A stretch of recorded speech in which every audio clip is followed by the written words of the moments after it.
Hello, and welcome to our product preview for Coachability, the foundational skill for all development.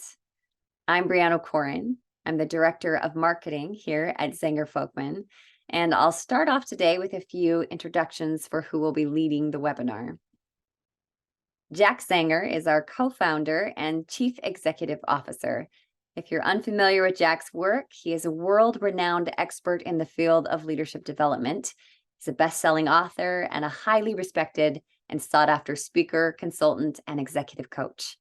He'll be joined by Kevin Wilde, who is currently the Executive Leadership Fellow at Carlson School of Management at the University of Minnesota.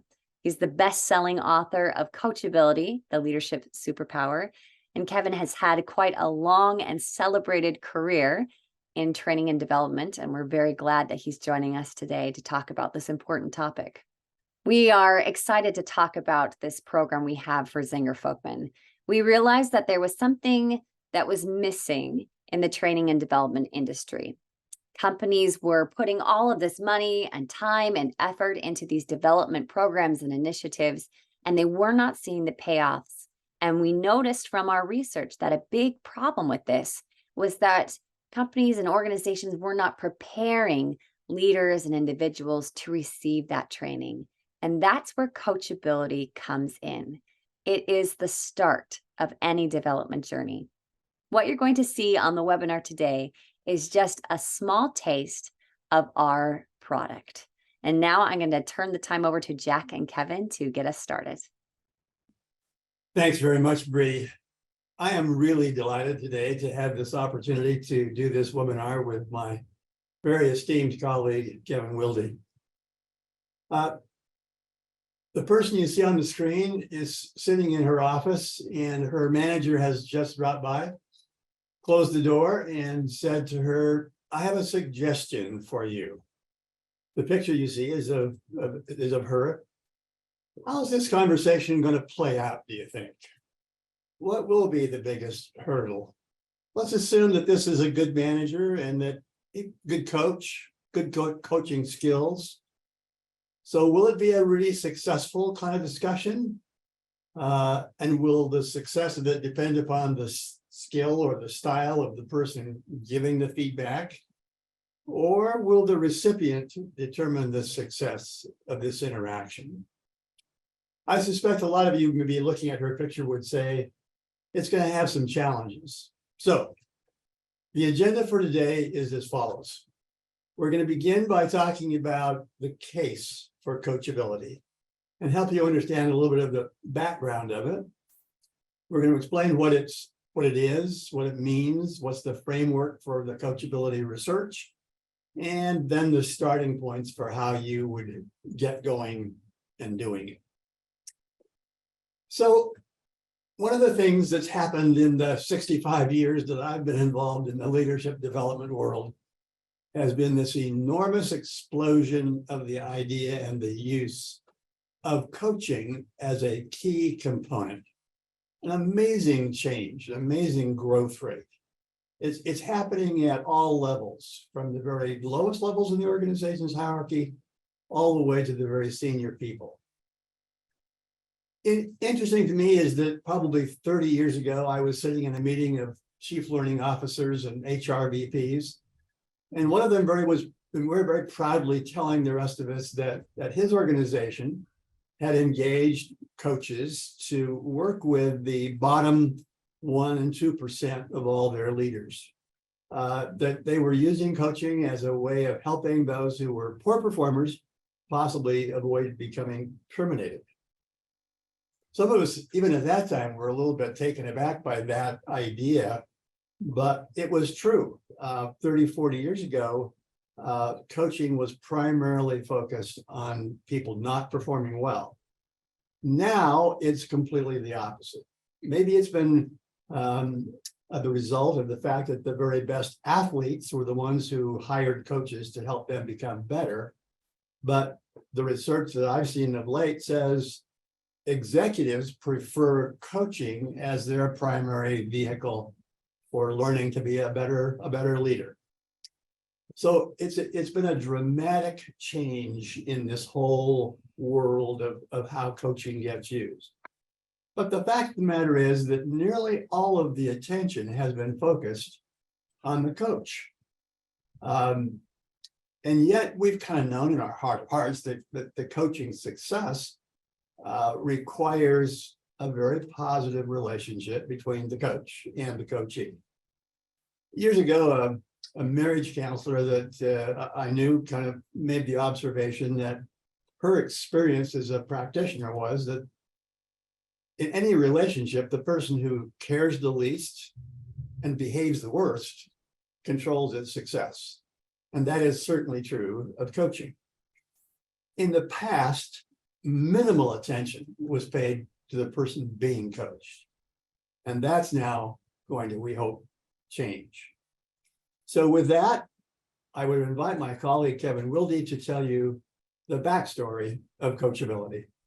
Thank you, Jack. And I think the shift to coaching is a positive thing, and now the shift to coachability is so important for us today.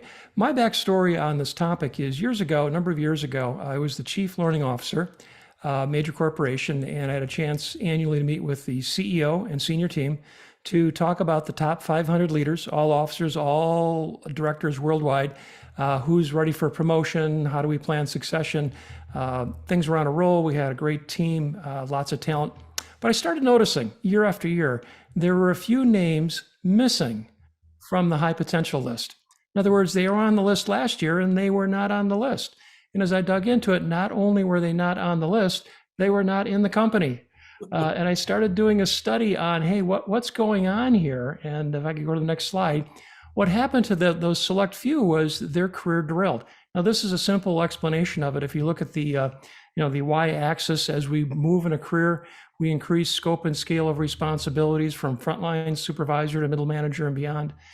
And over time, the x-axis, there's a pivot point. And what I found in my study is these few leaders did not accelerate their potential, nor did they even flatten out their potential for moves.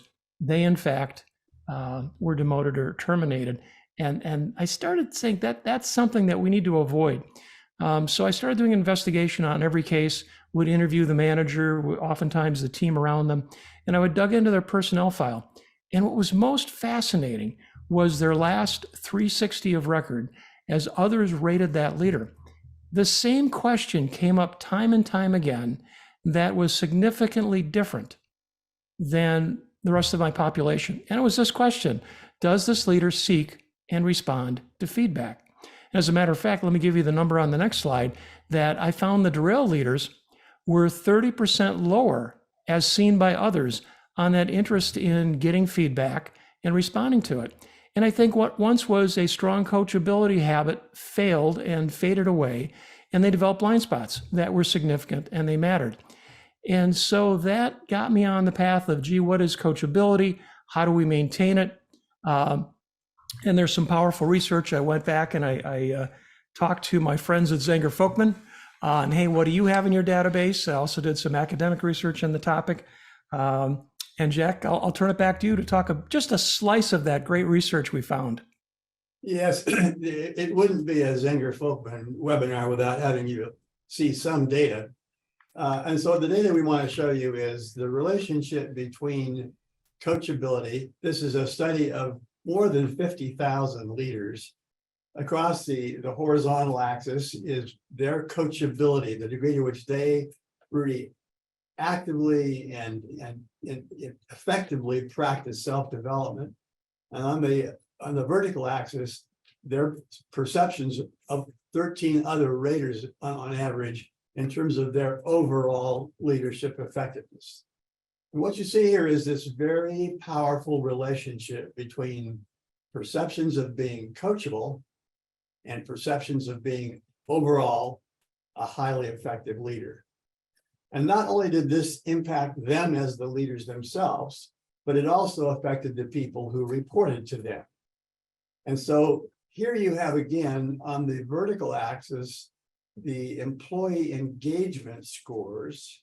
And these were the scores that the subordinates reported about their own level of engagement in the organization.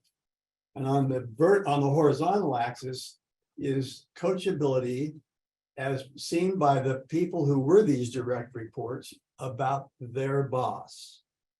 And what you see is that when the boss is perceived as being coachable, the level of their subordinates' engagement goes up rather dramatically. So it changes how people are perceived as leaders, and that spills down to the people who report to them. So those are the two findings we want to share with you right now. So Kevin, what is it? We'll build it from there. And I've got to say that I do love the evidence-based approach that Zenger Folkman takes to development and leadership. And we're just giving you just a small part of the case that not only does being coachable help you avoid blind spots and derailment, but it's a better leader in so many ways. And we can go on and on. But let me just jump to the core here, which is a definition we had come up with. And it's 3 parts. That what is a coachable leader? It's first of all, someone that values self-improvement. Someone that feels that, hey, I'm still a work in progress and I'm curious and I want to learn. And secondly, they operate, in fact, in that learning zone. We'll talk about that in a second.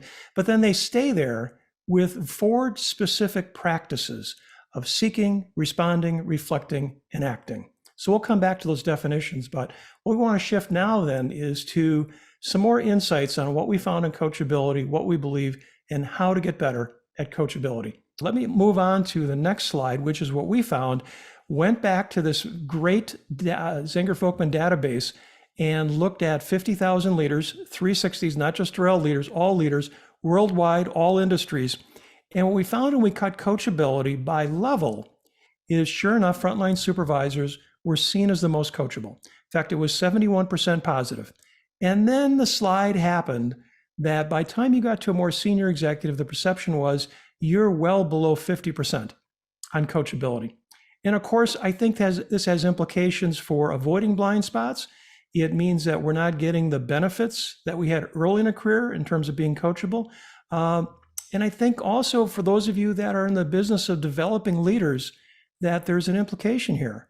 And that is your leaders have less interest in feedback and getting better naturally. And that gets in the way of learning new things that they have to learn. As we were digging into, well, what is going on here? By the way, this chart could also be displayed for age. That as we get older, coachability goes down. Also, other studies I've seen, tenure in role, the longer you're in the role, on and on.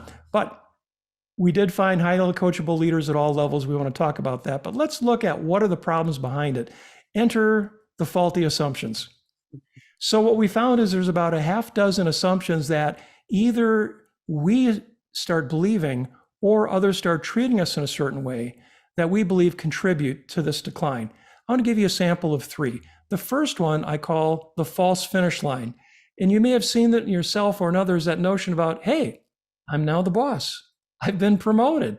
This whole getting feedback business, I'm kind of done with that now. I want to show my stuff. And certainly you've earned the promotion, you've got skills and experiences, but the learning doesn't stop because the world doesn't stop. And I think for my Durrell leaders, they were guilty of this assumption, and that stopped their learning. There's a kind of corollary to that, and that's the second faulty assumption I'd like to share. And that is, I call it the superhuman stance.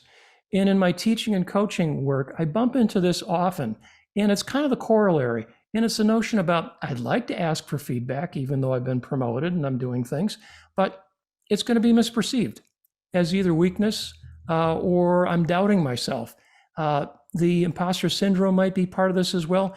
But again, the end result's the same. I'm not actively seeking input, ideas, feedback from others, and blind spots start creeping in. Before we go to the next slide, I want to tell you about one evening when I was starting to write the book. I was having some fun. I was playing around with a Google functionality called Google Trends. And you can put in different trend terms and see how people are actively searching for things. So I put in 2 terms. One term, how do I give feedback? And the other term I put in was, how do I receive feedback? And there was a dramatic difference. And it was 10 to 1. So what Google was saying was around the world, people were getting more input and interest in how do I give it versus getting it. Now, let's be clear. Giving feedback is a tough job. And we want it to go well. We wanted people to understand it. We want to maintain the relationship. So I think it's great that we're asking. The gap is this, and I think it's also the faulty assumption. We're overlooking the other side. And in fact, I would say it's easier to give feedback if I knew the other person was Googling on how do I receive feedback. By the way, I've done the same thing in terms of YouTube searches, blogs, posts. There's an overweight, and to Jack's early point, we're training managers to be coaches, to give feedback. And that's great. We should do it. Zenger Folkman does it. But we need to start feeding the other side of the equation to match up. And that is how to be coachable. Well, let's show you what our data shows. So here we have this grid again that shows coachability on the vertical scale and levels of confidence on the horizontal. And as I think maybe we sense, there's this, it isn't a simple conclusion. Indeed, what you see is this not a bell-shaped curve, but there's a curve. And what that curve depicts is that for people with really low self-confidence, they are not as prone to ask for feedback. And if that level of confidence kind of rises, that moves them more into the learning zone. And as Kevin has noted, being coachable is putting yourself deliberately in the zone of where you want to learn. You believe you can be a better leader no matter how good you are right now. And so you're willing to learn. On the other end, however, if people have an excessive amount of confidence, and if indeed you kind of define that as becoming more kind of arrogant and not responsive to feedback, then it's this I don't care zone. It's that superhuman stance. I must be good or I wouldn't have been promoted, and I don't need to have any more feedback from people around me. And so for that person, an increase in their humility brings them back into that middle learning zone. So the point that we're wanting to make is the people who are most coachable are those who clearly want to continue learning. And too little self-confidence gets in the way. And an excessive amount, if it can be defined as arrogance, that also gets in the way. So it's that middle ground that seems to be the real sweet spot, the real place of greatest value. And I think this, the CEO of the Cliff Bar company, Sally Grimes, really said it in a very elegant way. Humility is not the opposite of confidence. It's the freedom for learning. And that's what we have found is certainly the precursor to this. Now, the final thing that we'll say is a background of this whole topic of coachability is that there clearly are some attitudes or mindsets that people have that really make it more likely, make it more comfortable. And the first one is that fundamental assumption that you have that other people really have my best interest at heart. If I receive feedback from other people, they're not doing it in a mean-spirited kind of way where that isn't their purpose, is just going to put me down, but they really do have my best interests at heart. And the second kind of important mindset is that it is that confidence that if there's something wrong, I can fix it. I'm not lacking malleability. It's not that I can't change things if I want to. And the third kind of attitude or mindset that seems to be very important for people being coachable is that, it may be a little uncomfortable for a moment when you get some feedback, but it's short-term uncomfortable for long-term being more comfortable and long-term progress and growth. Happens I have a few grandchildren, and on occasion they'll say something like, oh, I don't want to do that. That makes me uncomfortable. And I've said to them very, very strongly, hey, listen, the only time in my life when I've really grown is when I deliberately made myself uncomfortable. So don't go through life thinking that the purpose is to always remain comfortable.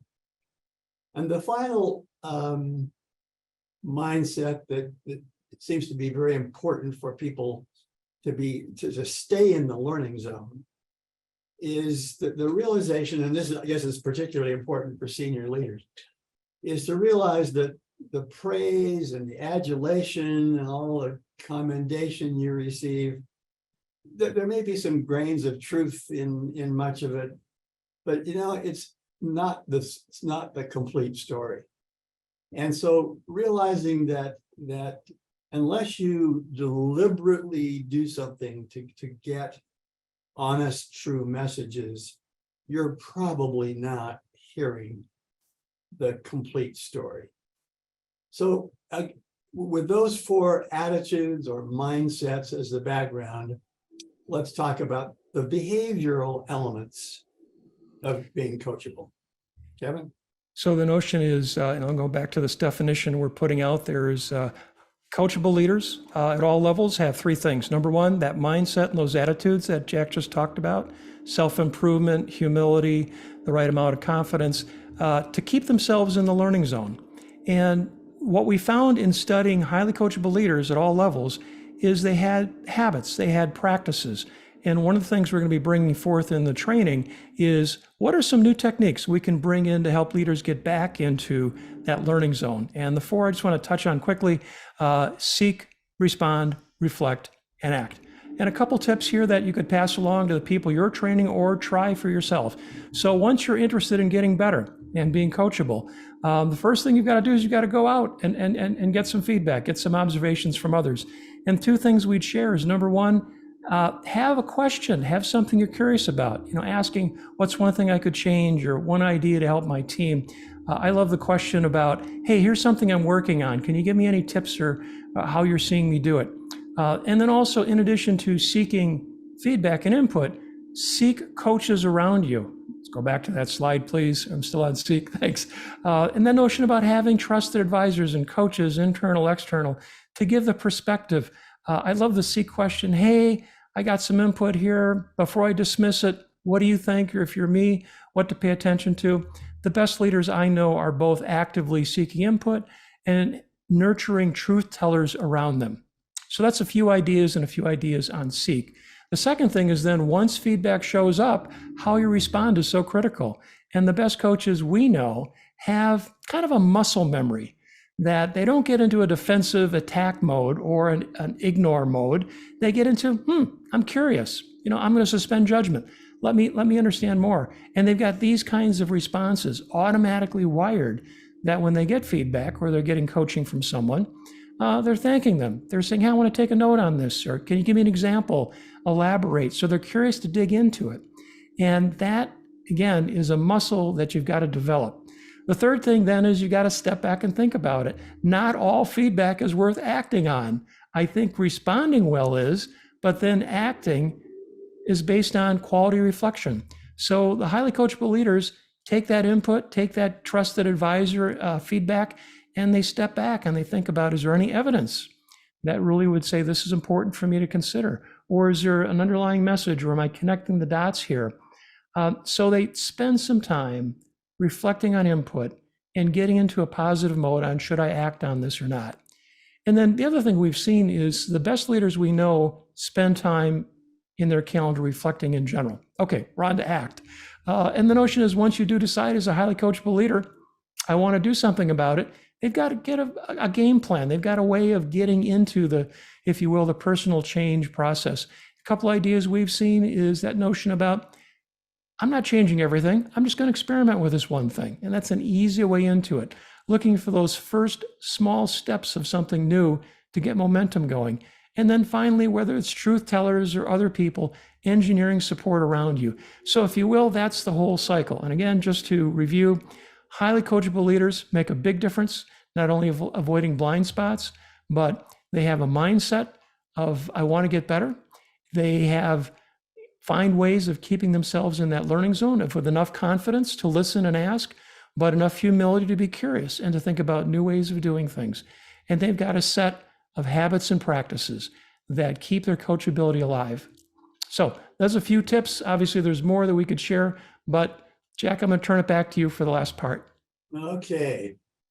So I just want to tell you a quick story. And Kevin doesn't know that I'm going to do this, but a few years ago, Kevin came out and spoke at one of our leadership summits, gave a presentation on a really interesting topic. And after being home for 3 or 4 days, he picked up the phone and called me and said, Jack, I'm going to do that presentation again for another group. And I've got a favor to ask of you. And I said, why, of course, Kevin. And so he said, give me one suggestion about what I could do that would make that presentation better. Luckily, I'd pretty paid attention to what he'd said. And so I had thought of something at the time. I thought, if he had done this, it would have been just a little bit more helpful to me. And so I passed that idea on to him. Kevin, thanked me for that. And we exchanged pleasantries and he hung up. And I sat there at my desk and said, now I know why that person has been such a success in his career. He kind of asked me one specific thing that he could do. He wasn't fishing for compliments. He wasn't trying to have me kind of give him praise. And it was a very memorable lesson. And so when I first heard about this idea and his research on coachability, I was really struck and thought that it was an important message that more people could really benefit from. So I would invite you, as for yourself personally, to think about, is there one takeaway from this presentation today, one idea that's kind of struck home with you? And if so, what would that be? And then what's the one thing I can do that it would make me more coachable during this coming week? Is there one thing I can take away? And as you think about your role in your organization, for those of you who have some kind of function in the leadership development world or in the HR world, or whether you're a line manager, I would invite you to kind of think about, where can I apply coachability in my learning and development role? First of all, who would benefit from it? And are there some people going through one of our company initiatives or programs who, if they had kind of begun that activity with some measure of their own coachability and how they could become personally more coachable, who would have benefited from that? And are there some major initiatives going on inside your organization that, if they had this precursor of helping people be aware of the degree to which they were coachable, would that make a difference? So I would invite you to think about it both from a personal point of view and from an organizational point of view. Hey, Jack, if I could add one thing here, thank you for the kind comment. I trust me, every time I ask that question, everyone's got material. So I'm still a works in progress, trust me. But, having been in the chief learning officer role, I've got to say again, for those of you out there that are working so hard to build a great culture, to build talent for retention and strengthen your pipeline, I wish I would have had some coachability material to bring into the programs. And if you think about the programs you've had right now, whether it's leadership development for new managers, whether it's diversity, equity, and inclusion material, if someone walks in the room or logs in and they're not coachable, it's hard. And the notion about how to help them own their own coachability, I think, is the accelerator. And I'm very excited to partner with Jack and the team on getting this tool and this, if you will, this message out there that I think is going to make learning and cultures better. Thanks, Kevin. So I have personally been in this leadership development world for 65 years. And I would just make the observation that this idea, this concept, this thing we've been talking about is probably one of the 2 or 3 most important, most helpful initiatives that I've seen come along. And so we're going to have a quick word from Brianne describing for us a little bit about the product. And so I'll turn the time to you, Bree. Thank you, Jack and Kevin, for those wonderful insights on coachability. I'm now going to share some of the logistics about our coachability program and how you can bring it to your organization. You might be wondering, well, who needs coachability? And probably after listening to this, you realize that anyone can benefit from being more coachable, from senior executives to individual contributors. We look at this as a precursor for all development initiatives. And especially if you're looking at doing a coaching engagement in your organization, we invite you to look at coachability before doing that. Now, at Zenger Folkman, we strive to be innovative and flexible to fit the needs of all of our clients. So this particular experience can be delivered live online, in person, or we can create a customizable experience for your leaders. At Coachability, we try to really focus on increasing self-awareness regarding openness and responsive to feedback. We want you to have an organization full of people who are seeking after feedback and who have practiced the appropriate responses to the feedback that they receive. We also want to elevate the willingness to act and implement the useful feedback.